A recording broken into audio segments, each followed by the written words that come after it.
Okay, welcome everyone. Thank you for coming to the Base HYROX seminar. My name's Tommy, or Coach Tommy for anyone that doesn't know me. Most people I know, there's a few faces I haven't seen here before. I've been working at Base for 7.5 years, coming up to my 8th year. HYROX was a big part of my life last year. I'd never done any type of running, hybrid race, or anything like that. And I started probably training this time last year, which is the same for a lot of people. So a lot of people here in the exact same position I was a year ago. And throughout last year, I managed to do 4 races. My very first race was not very good. I made a lot of mistakes, which I'll go through with you during the seminar. I learned a lot in that first race, but from there, I did quite well. I ended up getting a podium at the next 3 races, a third, a second, and a first in my age group. So it just goes to show that if you are starting late, it doesn't matter, but if you train hard, you can still get really, really good results. So it comes down to you and the effort you put in. If you want to just go for fun as well, the vibes are amazing, and that's one of the reasons why this is such a big sort of fitness phenomenon that's happening around the world, because it can be done by anyone at any levels. It doesn't matter where you're starting. If you're a good runner, bad runner, it really doesn't matter. You have plenty of time to do it, so just make sure you enjoy. I will go through all the stations and everything with you guys today, and I hope that if it's your first one or you're new, you can take a lot away, which is going to help you for the race coming up if you're doing Bangkok or any races. But if you've also been doing a lot of HYROXs, I hope that there may be 1 or 2 things, little tricks that I can help you improve your time as well. So to start with, we're going to start with just having a quick look at all the stations. I'm sure you are all aware of the 8 stations. Everyone should have sort of had a bit of a look before they signed up. It always starts with a run, so you'll always start with 1 kilometre run, and then you go to each station, 1 kilometre, each station, 1 kilometre. I've got each of the stations up there so you can have a quick look and see, just to make sure you understand. It's very important that you know what's coming up on each of the stations. I also put down the weights, so the open and pro weights are quite different. Okay, again, these are things you should really make sure you check before so you have an understanding. Here we always try to, here at Base, we always try to have the weights to mimic what you're doing in the race. It is good to do a little bit heavier so you don't get a huge shock when it comes to the weights, but we'll always try to mimic the weights here or make it a little bit heavier, just so you get a little bit of an understanding. Even the distance is very important to understand. So for instance, if you're doing the burpees, it's 80 meters. Knowing how many burpees you're going to do in that 80 meters is quite helpful. So if you're jumping 2 meters per burpee, then you have to do 40 burpees. So you get an understanding on how many you have to do in your training again, so it's not a huge shock and you get used to it as well. So with the stations, I'll go through all the stations with you. If you have any questions or anything like that, can we try to have the questions at the end? So just try to remember it. I'm going to answer all your questions at the end, and I'm going to stick around after as well, so that you might want to come up and speak to me and ask me further questions, okay? Just so I'm not taking up too much of your time. I want to get straight to the point and get you guys the information, and then you can get out of here. So you'll always start with that first run. The first run, I feel like you can go a little bit harder, okay? You do need to pace yourself, but I always find that you look back and you're like, oh, look, I could have ran a little bit harder in that first station, because it comes ski straight after. Ski is not a huge taxing, it's not a very high heart rate exercise. You can keep your heart rate under control with the ski. So I always find push a little bit harder in that first run, because you can use the ski again as a bit of an active recovery. You can get that heart rate under control. You're not super out of breath. So just go that little bit harder on that first run. A few common mistakes with the ski is we often see people squatting, okay? Remember, it's a hip hinge movement. So we want to make sure that we are doing a little squat, but it's not a full squat, okay? So it's a hip hinge and pulling down. One of the biggest mistakes I see here quite often, even here with people, is they're going all the way down to the bottom. you want to go all the way to the top. That's the important part. All the friction, which will get you the most output, is going to be at the top of the ski. So reach high. When you come down, all the effort is at the top and nothing down here. Get up as fast as you can, okay? Don't waste time going all the way back or waste time down here. You're not going to get the max friction out of that. You want to get to the top and get that power at the top and then come down. So standing up straight, as tall as you can, as hard as you can. I always try to come down to the pocket and then back up. To the pocket and then back up. Don't go all the way down. You're just going to be wasting time and effort. Get to the top, okay, as fast as you can. Also, the dampers, before you do, have a look at the damper. Okay, so little numbers on the side of the ski. So you've got to work out what is best for you, but they'll be preset. As you can see here, they're preset to different levels depending on male, female, pro. They're not always going to be like that, but generally they're always in a good position. Around the 5, you might want to go up a little bit to 6 or down to 4. These are things you want to tweak before the race. Just so you can see, yes, you can see that soft spot. And remember the ski, again, it's a bit of an active recovery. Yeah, your heart rate will get a little bit high, but not too high, okay? So you're not going to win the race on the ski, so you don't want to go max, you want to use it as a little bit of recovery. So even if you go super fast, you might gain 10 seconds, which is not worth the effort that you get out of gaining 10 seconds. So use it as a bit of an active recovery, and the run is where you're going to make up most of your time. So that's where you want to sort of put that extra effort in the run, use the ski, bit more of recovery, make sure the heart rate is under control, nice big strokes, okay? For the doubles, if you're doing doubles, this is where you want to do very fast transitions because you can change very fast. The row is a little bit different, but the ski, you're looking at like 150 meters per transition, and then you change with your partner. You want to be able to get, so you're giving that max effort, and then you get a little recovery, but because the transitions are so easy, you want to do as many transitions as you can, okay? So don't spend too long. Don't be doing like 500 and then change and do 500 with your partner. You're just going to burn yourself out. 150 meters, change, 150 meters, change, 150 meters as fast as you can with your partner, okay? And again, next into the run. The run shouldn't be too hard on this one because again, your heart rate won't be super high. Next one is the sled, okay, a little bit more difficult is the sled. The carpet is, as you can see, 2.5 meters in length. You have to do 4 lengths, so 1, 2, 3, 4, okay? There isn't really a correct way of pushing the sled, okay? Yes, there's a HYROX technique where the forearms are sitting on and you're bringing your chest forward. If you're doing heavy pro weights, that's probably gonna be the optimum technique, okay?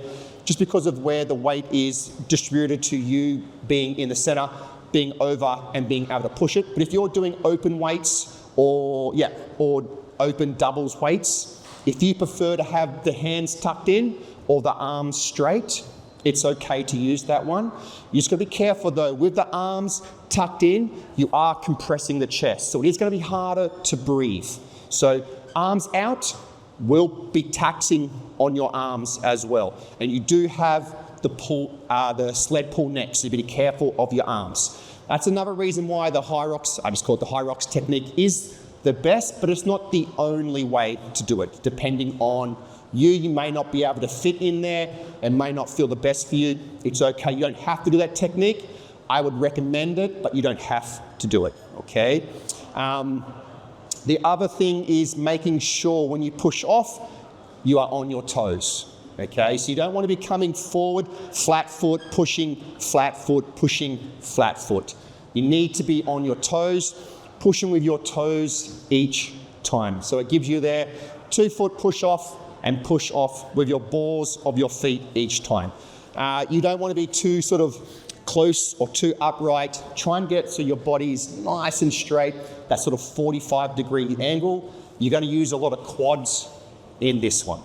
And that's why the running after this is going to be a lot harder because you're going to have a lot of lactic build-up. That's where you need to be careful. So you need to find out where your lactic threshold is. So lactic threshold is sort of when you push and you go to run and your legs won't work. You've gone beyond your lactic threshold. You want to start before that. That's why a lot of people will push halfway down stop, give the legs a bit of a shake, 3 to 5 seconds, let that lactic acid leave, and then you push the rest of the way. If you're doing doubles, you may not need to do that, but if you're doing solo, you need to be careful of this because it's at the very start, and if you push, and you go over your lactic threshold, the running is going to be very, very difficult for the whole race after that. So just be very, very careful with that. Don't overdo it. It's a long race. You don't have to overdo it at the start. So try to find where your threshold is and make sure you don't go beyond that. Okay, your heart rate will be high on this one. So as soon as you finish, just try to keep the legs moving. That lactic acid will leave the legs the more you move, and then you get into your run, okay? And lastly, be very careful of the lines. There'll be little white lines there. You must pass the line each time, okay? So make sure you go past before you run around and go again. If you're doing doubles, just practice this. Depending if your partner is stronger or weaker in this area, they may want to push a little bit further or a little bit extra. These are things you want to tweak out at the start, or before you start, sorry. Sled pull, the lengths are the same, okay? So sort of the same principle. You sort of have the 4 lengths, 1, 2, 3, 4, 2.5, same again. You don't want to overdo it in those legs again. So if you were using your arms a lot, it's going to hurt your arms a lot. So that's why they recommend the HYROX sled technique. But there's 3 different types. The most common, especially if you're doing solo or you're doing pro weights, the backwards walk where you squat down, take up the strain, pull it up, walk back, okay? You have a 1.1 meter and 8 centimeters box there that you can't go over. So you have a little box there, you walk it back to the line, okay, and then you go again. You have the hip drive where you just stay in the one position and you just pull up, okay, put the rope to the side, pull up, rope to the side. Again, that's going to be more for open weights. I don't think I've seen many people in pro weights doing that. And then the hand over hand, again, more for open weights, just staying there, pulling over. If you're doing solo, again, I wouldn't recommend those techniques. I would stick with the backward walk just because you don't want to burn your legs out for the whole race. But if you're doing doubles, say you're doing doubles opens and the weight's quite light, okay, you can just do the pull straight away. But again, be careful not to go over that lactic threshold in the arms and the legs. You'll be suffering for the rest of the race, okay? Yep, so you have the 1.8 meter box. If you're doing doubles, I recommend the doubles partner stand at the back, right near that line, making sure that you're not going over the line. So they can put their foot there, whatever they need to. Make sure you don't step over the line because you will get a penalty if you step over that line. Even at the front, be careful, don't step over the line. The biggest point, I think, in this is be careful of the rope. So I just want to quickly show you something. If you can quickly turn around, I set this up just real quickly. So the difference is when you have the sled pull, the arms will be off. You have to be careful with the rope. I think I've seen it, I did it in my very first race, and I've seen it in every other race that I've done, the people beside me. The ropes get caught here, or they get caught on the person beside you, because when you're pulling, you're not really thinking, you're pushing the rope to the side, and sometimes it'll land on the person's beside and get caught over here. So be very, very careful when you're finished. Make sure the rope is not caught up. Yeah, I did it in my very first race. I said I made a lot of mistakes. I ran all the way down and I realized it was caught. I had to run all the way back, unhook it, and then run all the way back. And I think I've seen in every race I've done since, someone either side of me has been caught up and they have to run down, unhook it, and come back. So to be very, very careful of the rope when you're putting it beside you, or if it's underneath you. Don't roll your ankle stepping on the rope, and be careful when you take off that it's not tangled up. That's probably the biggest thing on here of mistakes I see, is the rope just getting caught up and tangled in different places. If you're doing doubles, partner can help making sure that it's not tangled up. There will be chalk at the rope pull, so keep an eye, there's a bucket there of chalk every time. Just grab a little bit of chalk, that'll help on your hands as well. And then make sure, if you can, jog nice and easy between each. It'll help get that lactic acid out of your legs as well, okay? Station 4, okay, this is my arch enemy. Burpee broad jumps, 80 meters. This one can be very technical. There are a few different methods of doing it. For each rep though, you must start behind the line. So you'll see a white line and they normally have another little yellow line. Your fingers must be behind that yellow line before you start. So you can't sort of put your hands over it. Must be behind that yellow line before you start. When you're coming down, you do have so they changed the rule for this year, you do have a 30 centimeter leeway from when you put your hands down. So when you're coming down, when you're coming back up, you don't have to have your hands in line anymore. There can be a 1 foot or 30 centimeter leeway from there. So keep that in mind, that helps a lot from what it used to be. Makes it a lot easier and easier where you won't get penalties as well. Chest must touch the ground. So when you're pushing up, there's 2 methods. You can do the worm or you can do the push-up, depending on how tired you are. So the worm, you sort of worm your way up and then step up, or you can do a full push-up. I feel like the worm's going to be an easier option. It's going to be less taxing on your arms. But if you feel like you're feeling fresh and you want to go fast, the push-up's going to be a quicker option.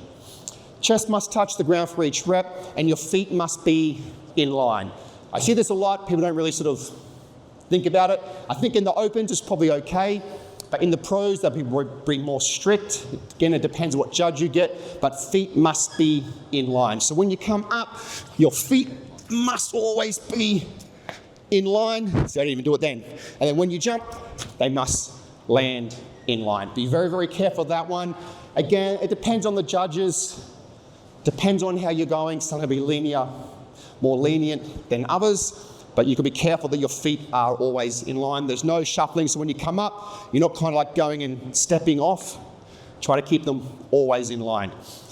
The 3 different techniques, again, it's going to depend how you're feeling. The most common one, especially if you're doing solo or if you're tired, is the step up. So when we come down, okay, step, then jump. The jump up, which is the fastest, if you're feeling fresh, again, it's the higher intensity. We all know the burpee, okay, jump, and then jump. And the last one, which is what I normally do when you're really, really tired, the knee up. So when you come up, you have a knee, then you step, jump. Okay, so depending on how you're feeling, if you're doing doubles, you may want to do the jump up, maybe easier, might be fresher, but solo, again, you don't want to overdo it. You want to pace yourself. So I find, again, most of the elite will do the step up just because they don't want to get their heart rate too high. It's hard to bring down. Burpees is a very explosive exercise, so your heart rate is going to be very, very high at the end of this one. Rest at the bottom. So when you don't rest when you're standing up, if you need a rest, you pause, 1, 2, and then you go. So always rest at the bottom. Don't come up, rest, and then jump. You've lost all your momentum. So if you're going to rest, take a 1 or 2 second rest on the bottom, stand up, jump, go again. With your doubles partner, same thing. When you're, sorry, not same thing, but when you're switching, make sure you switch after the jump, then next person goes. Don't sort of switch on the ground. It's going to be very hard and awkward to get up. And if you come up and then switch, that person's going to have to do a burpee and then jump, so you're losing time there. So make sure if you're switching with your doubles partner, you jump, okay, then you call your doubles partner, they do the burpee and go. Make sure you make sure you go over the line. So when you get to the line, you have to burpee 2 feet landing over the line, then you can start down. Worm and push up, I went through with that. Last tip, try not to look up. It's like the old saying when you're in a high point and you look down. When you start the big broad jumps and you look up and you see you've got 40 meters to go, it can be a little bit disheartening. So try not to look up, try to keep your head down. It always breaks my heart a little bit when you're halfway, you look up and you're not feeling good. Station number 5, the rower. Again, this one's more of an active recovery again, so you don't need to overdo it, get your heart rate too high. Use it as a little bit of a rest. Technique for rowing, as you can see, legs, body, arms. So you push with the legs, use your body, and then your arms at the end. You want to focus on, especially if you're doing solo, big strokes. Use your body weight, big strokes, nice and controlled. Keep that heart rate down. If you're doing doubles, you can push a little bit harder, get that stroke rate up a little bit higher. Again, as you can see, it's more of a solo active recovery. I always find this one, I can keep my heart rate down. It's the halfway point, under control, have a little bit of a rest, and then you're back into the hard stuff again. So try to use it to not get too high a heart rate. Again, if you push too hard, you might gain 10 seconds, just like the ski. Not really worth the effort. Use it as a recovery, and then push hard in the run. That's where you're going to gain all your time. Damper settings, same as the ski, around 5 to 7. It'll be set up there already.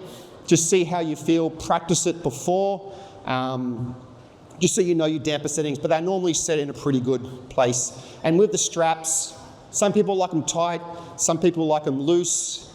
It really depends on you. So again, things to practice before you start with the straps.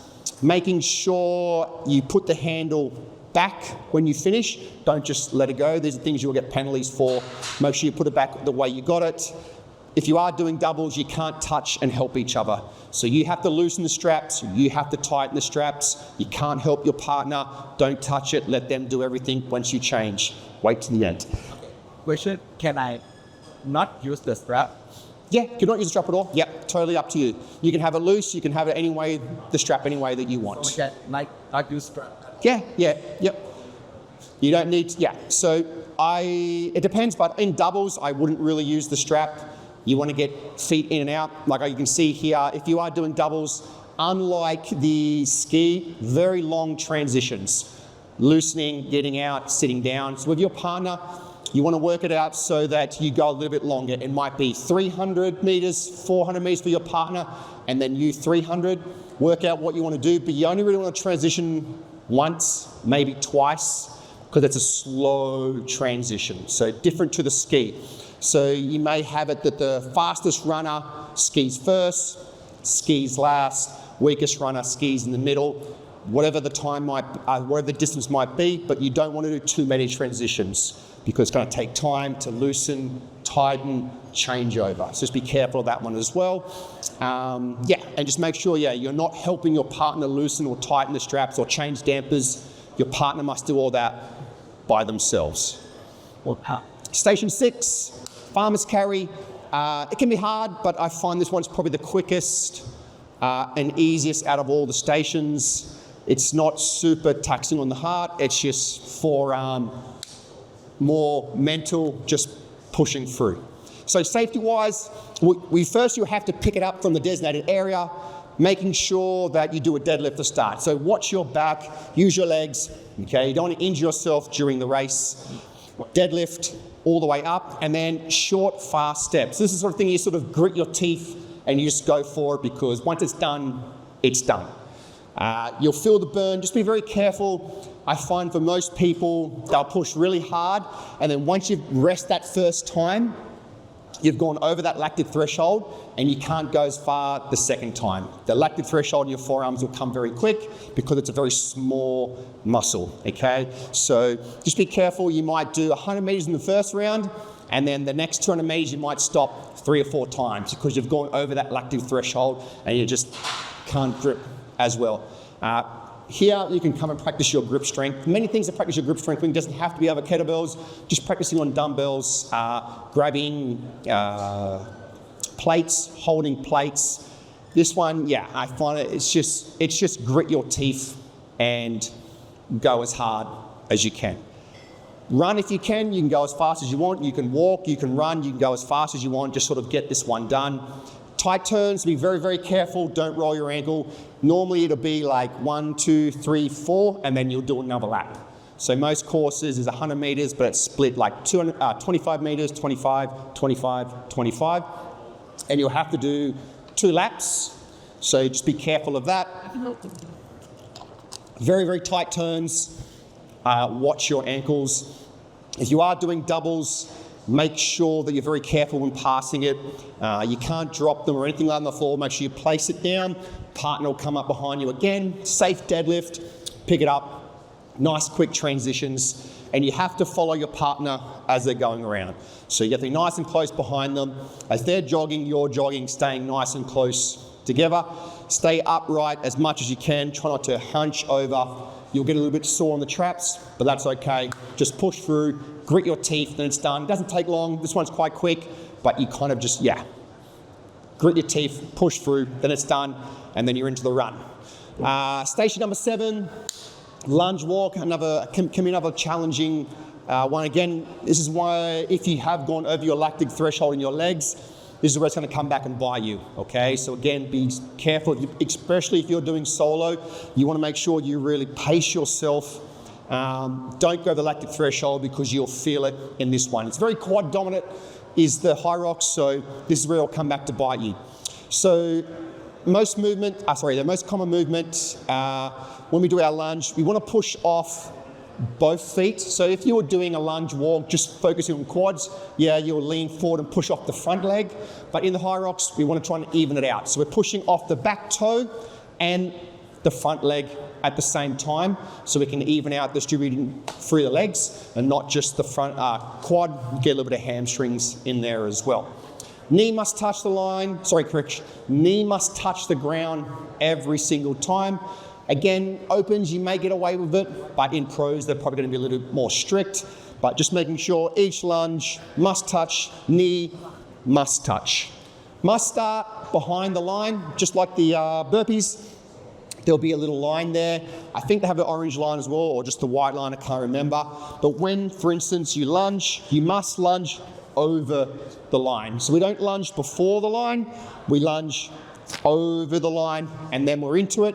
Then when we come to the end, we lunge over the line, and then we're back again. So generally these will be again, sometimes 50 meters down, sometimes 50 meters back, or sometimes like the farmer's carry, it'll be split into 4 laps. So you go 1, 2, 3, 4. So be very, very careful of the line. Once you pass the line, you can just walk to the next part and then go again, but you just must lunge over the line every single time.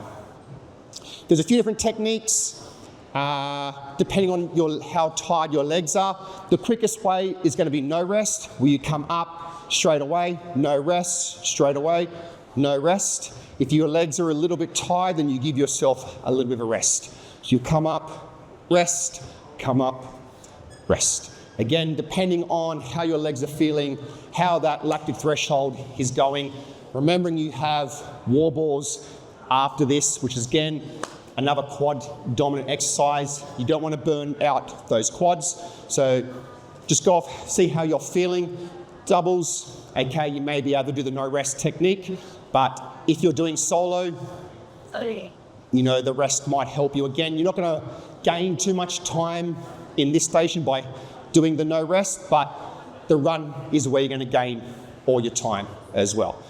Sandbag, you must pick it up from the designated area and you must put it back. So once you finish, don't just drop it, go back where you picked it up from. There'll be an area, make sure you place it down. And then when you're transitioning with your partner, this is one you want to practice before the race, because it can get a little bit difficult, especially if you and your partner, say mixed doubles, tall guy, shorter female, it's going to be a little bit more difficult. There's different techniques where you can just pass off the back, or the guy, whoever's stronger, can pass it to the person who's not as strong. But practice this technique before. It'll save you a lot, because if you make a mistake and you drop it on the ground, that's a potential penalty there as well. Okay, so again, this is one you really want to practice before you start the race. Last one, everyone's favorite, the wall balls. Yes, by now you're pretty tired. Okay, you got your last run in, you're pretty exhausted. This one again is just heart. I find you're tired, everyone's tired. You just know that at the end of this, you're finished, you just grit your teeth and you just go for it.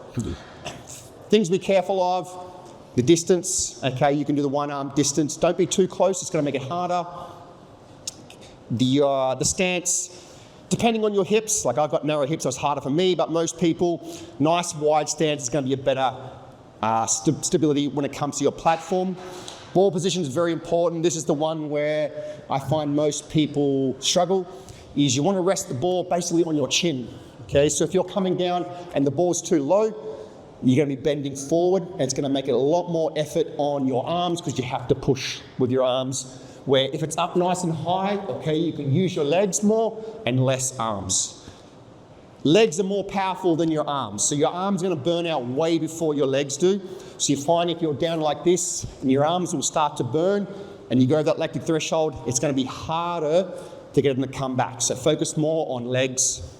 Keep it nice and high, resting on the chin, looking up. So it's a nice, smooth motion. Some people, depending on the weight, will throw it up, give their arms a rest, catch it again. It's a preference.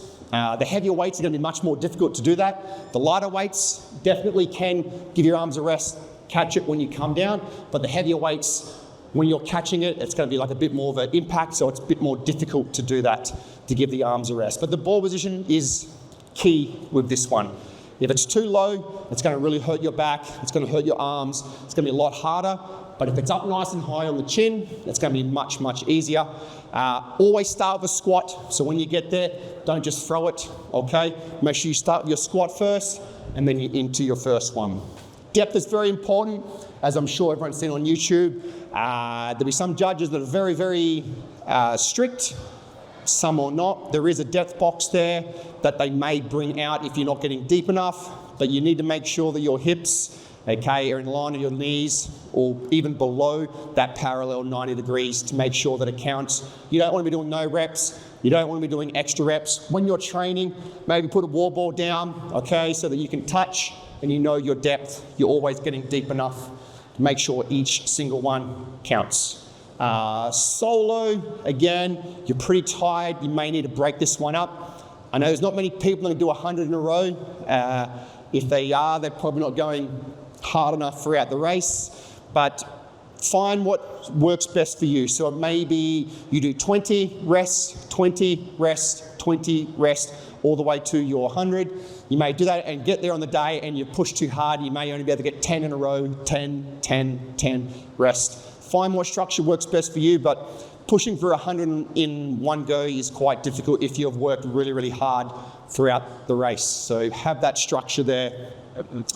You can take your shoes off. So my last race, I took my shoes off. So depending on, which I'll go through, if you have the very high cushiony shoes that are a bit unstable, you can take your shoes off for a bit more stability and finish your wall balls. And different heights, we all should know, men and women heights, the weights are at the start, but the women's are a little bit lower than the men's heights. With doubles, you kind of just go as hard as you can. So your partner do as many as they can. As soon as they hit the ground, you grab it.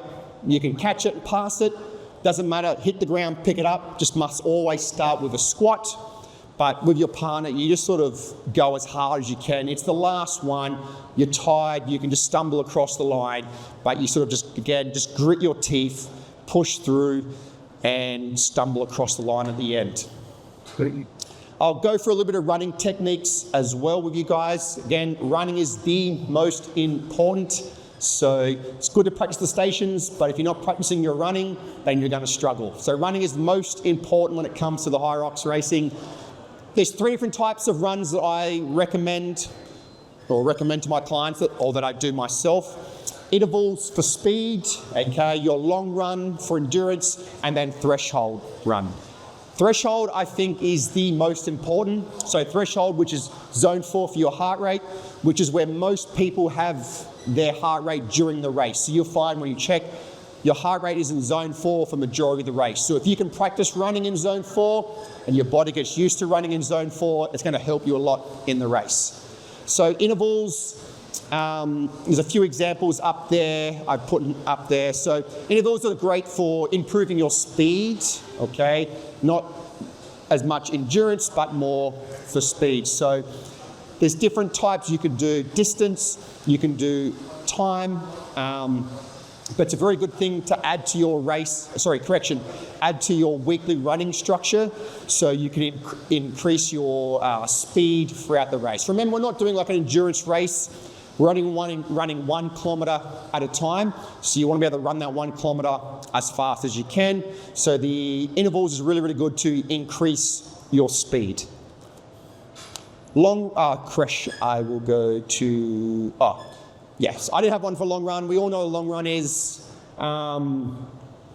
doing your max distance at a very comfortable pace, so that people say zone 2, but you kind of want to do your long run at what feels comfortable for you. You don't need to be in zone 2. You can be in any zone, but you want to be where you can talk and still kind of be breathing through your nose, not breathing through your mouth too much. Nice, easy. It can also be a recovery run. So if you've done a few HYROX sessions throughout the week and you're a bit tired, this is when you want to do your long run. Give a recovery run, doing your max distance, but at a very, very easy pace. This will help improve your endurance. And then threshold running, I think this is the most important running to be doing. So like I said, it's in a zone 4 is what you're aiming for throughout the whole threshold run for as much as you can.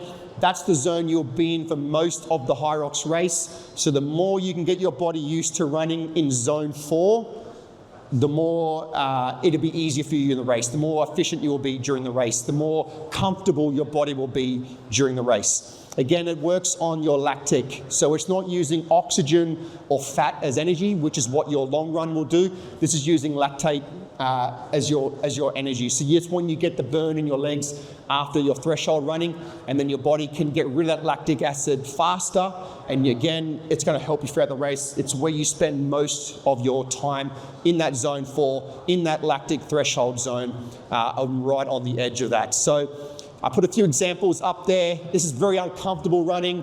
This is not fun, but it's the most rewarding and the best. Even if you do races outside, 5 kilometre, 10 kilometre races, you'll be in zone 4 for most of that. This is going to help with that kind of racing as well, but it's the main type of running I would recommend when it comes to the race itself, that mimics the race and will get you in the best sort of position for the race as well. So a couple of final key points that I think are very, very important, okay? Doubles must always stay together. So you run together. When you get to the station, there will be a little mat normally that says doubles. Your partner will stand on the mat while you're doing the exercise, and then when you change, you're standing on the mat as well. You run together.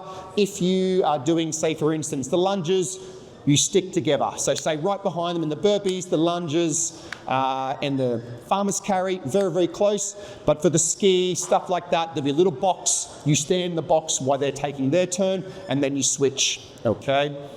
And then fuel and hydration, very, very important. Depending on when you race, if it's morning or evening, the day before, you want to eat some carbohydrates, as they say, carb loading, but don't go too crazy. Don't go be like eating, burgers and stuff like that. Think smart. Think of how your body's going to digest these carbohydrates and these foods. Fuel is very important in the morning. You want to, say 2 hours, 3 hours before the race, you want a carbohydrate that's a little bit slow to break down. I think oats, stuff like that is very good because it's a carbohydrate that takes a little bit longer to break down. Then as you get closer to the race, you have a more simple carbohydrate. So it might be some bread or banana or some crackers or something like that. Very easy for the body to break down and digest. You have that sort of half an hour, 45, 20 minutes before the race. These sort of things you want to try before to make sure you don't get an upset stomach as well. Try not to do it just on the day your first time. Practice it before so you know what upsets your stomach, yes or no. Gels as well. I don't use gels. I had one once, upset my stomach, and I don't use them anymore. But if you want to, that's cool. But just make sure you practice before you do the race, because you don't want to have a gel, get an upset stomach, and then you have to race the whole way through. Hydration before, the day before, drinking as much water as you can, taking in some salts. The water salts are very good. So taking a lot of salts before the race, the day of, the day before, even the day before, drinking lots and lots of water. Hydration is key. There is a hydration stand in the rock zone throughout the race, but if you're pushing for a good time, You don't want to be drinking water, wasting time. If you're not, that's okay. Take your time, have fun. But if you're pushing for a good time, you don't want to waste time in that rock zone. Shoes, okay. I brought my shoes here, so it's always a preference. So I brought the DV8 3s and the DV8 3 Pro. After wearing these and these, I wouldn't buy the Pros. I think they're very unstable. They're probably good for running, but I don't think most people, unless you're sort of like elite, really need to go for the pro level. Doing the lunges and the war bores, they're very, very, very unstable. That's why I took them off when I do the war bores. Where I found the non-elites, much more stable. They both have a plate. Unless you're an elite runner running 4-minute pace, the plate's not a big thing. You don't really need a plate. You can have it if you want it, but it's not a big deal unless you're running quite fast.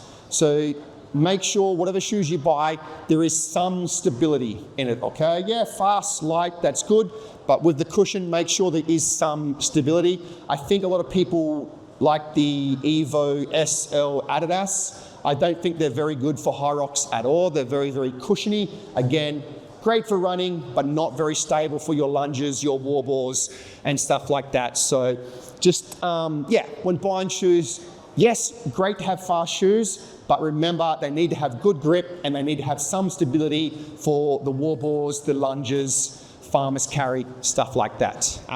Running in the rock zone, run in the rock zone. Again, there'll be a drink stand there, but it will add to your time. So if you come out of your station, you're in the little rock zone where there's drinks and everyone's sort of hanging around, that will add to your time if you stop and walk to the out gate, okay? Run in the rock zone if you can. It will add to your time, okay? Get there early. Depending on what's going on, it can take a long time to check in. So get there 2 hours, maybe 3 hours early. You just don't know. Sometimes it takes sometimes very quick, sometimes it takes a long time to check in, depending on the staff, how many people get there at the time, if it's early. People like to spend the whole day there, so they may be racing at night, but they'll come in the morning to enjoy the whole day. Get there early, it's great fun, you can hang out, watch other people, so make sure you get there plenty of time to check in and make sure everything is okay. Very important, this one, study the layout, okay? This is where I made a mistake in my very first one. They always release the layout before the race. You have the stations 1 to 8, but they're never in order. It won't go 1, 2, 3, 4, 5, 6, 7, 8. It'll go 1, 2, 3, 8, 5, 6, 7, or something all over the place. So make sure you study that before. My first race, I made the mistake where I went to station 7, and then I ran to station 8 thinking it was beside 7, but it was back near station 1. So I had to run all the way back to station 1. Cost me a lot of time, but I will never make that mistake again. So they always release it early. Make sure you study the map, check it out, talk to your friends. It can be a little bit confusing. Yeah, just talk, but just make sure you study because it's never ever in order and it's not the same at every single location. And the last one is smile for the camera, okay? There is a lot of cameras going on, especially when you run at the end. Don't touch your watch. So that everyone does this, they jump through, click their watch, and then your big finale photo, you're standing here like this. You can change your watch at any time, even at the start of the race. Press it before, like 10 seconds before the start of the race, okay? Press it, you can change the time later, make sure it's going, so when you take off, photos are not of you pressing your watch at the end, you're not pressing your watch, okay? Finish the race, get the awesome photo when you jump through at the end, then you can turn your watch off, go on, change the time, okay? And there's cameras everywhere, smile, enjoy, make sure you get good photos and you're not unhappy with your photos as well, okay? Okay. I will take some questions now if anyone has any questions. I will also be staying around after if you want to come see me individually. Yes? The better following call. So the third people to the better to do bigger jumps and less burpees or smaller jumps? I reckon it would be a preference, but I think bigger jumps would be better. Less burpees makes more sense. It's a very explosive one, so if you're very bad at jumping, then maybe not. But if you're good at jumping, if you're taller, okay, and maybe better do a big jump. So again, if you're doing a 2 meter jump, you only have to do 40 burpees. But if you're someone who's not as explosive, then it may not be able to do the big jump and may cost you too much energy to jump if you're a bigger, heavier, non-explosive person.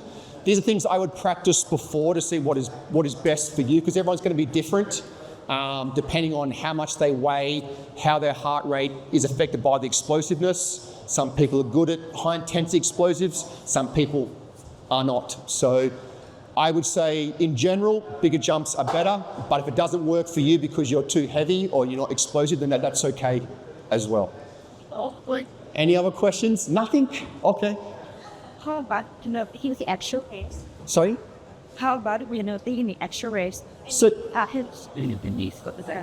That's all found charity team. yep, so generally they will, depending on how harsh the judges are, if it's opens and you're not going for an amazing time, they're much more lenient as well, but they will bring you back like 2 meters, except if it's running. If you miss a lap on your running and going early, you'll get a time penalty. I think it's 3 minutes.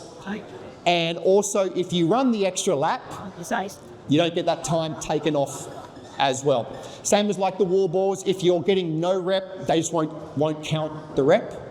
If you're doing pro, they're going to be much more stricter, okay? They may give you a time penalty, or they may tell you to come back. They might give you a warning first. The judges are always going to be a little bit different wherever you go, but if you're doing opens and you're not like hardcore serious, they're much more lenient and you can get away a lot more. On top of that, I've learned that the worst penalty is large. If you drop it back, you're out. Is it? I guess it depends on the judge and the head judge. I feel like they should, most times they won't say you're out. Like people drop it accidentally as well. I've seen people drop it many times, but they're not going to just disqualify you. Maybe if it's pro, something, or elite, but if you're in opens and you're 2 hours in and you tired and drop it, I feel like they're not going to say, get out. They're quite harsh. Every judge's going to be different because the judges are volunteers. Yeah. They're going to know as much about the rules as what we do. They're just learning as well. So some are very lenient, some are very strict. Just don't argue, get on with it. But I feel like they probably won't kick you out. Yeah, they're just like us, the judges. Yeah. Yep. What is that person would you prefer? Do you have longer strides or shorter but faster strides? Big strides are always going to be better, okay? Yeah, because the short strides are going to build up the lactic acid a lot more, and it's going to raise that heart rate. Again, it's more explosive. You're sort of going very fast, small strides. It's going to get the heart rate up more. Again, this is very heart rate based exercises here, so it's very hard to get your heart rate down. So you don't want to go over your limit, over your threshold, because it's going to be hard to come back down. So slow, steady, big steps are going to be better to get your heart rate in a zone that you can handle. You just don't want to go over that threshold, because once you're burnt out, it's hard to come back and you will struggle for the rest. Again, it's a long race. You're not going to win at one stage and lose on one stage. So you want to try to pace yourself on the stages. It's the running is where you're going to gain and lose most of your time. So if you can go a little bit easy on the sled and push a little bit hard on the run, you're going to gain 30 seconds, then save 10 seconds on the sled. So the stations you get through best you can. The run is where you're going to gain most of your time. Okay? No. Any questions? That's it? Oh, yeah, yep. It's better to stay a bit higher than below, right? Is it? Yeah, so if you're a taller person, yeah, it's a bit high. So generally most people try to rest their chin on the middle bar, just because you're pushing the weight over, like the distribution of weight over. But again, if that technique is not working for you because you're not as tall or you're a bit shorter, arms, you don't want to be too high where you're pushing the front of the sled into the ground. No, it's going to be harder because you're pushing the weight in the ground. You want to try and be nice and smooth. So it's a nice, smooth platform. Yeah, so the weight distribution is pretty even across the whole lot. Pushing it into the ground is going to make it a little bit harder, a little bit more effort. It's something you just need to practice with. Everyone has a different technique. The heavier stuff, the HYROX technique is going to be best, but if it's lighter weights, it's okay to have your arms straight. We're not all trying to get the best time, just fun as well. Okay.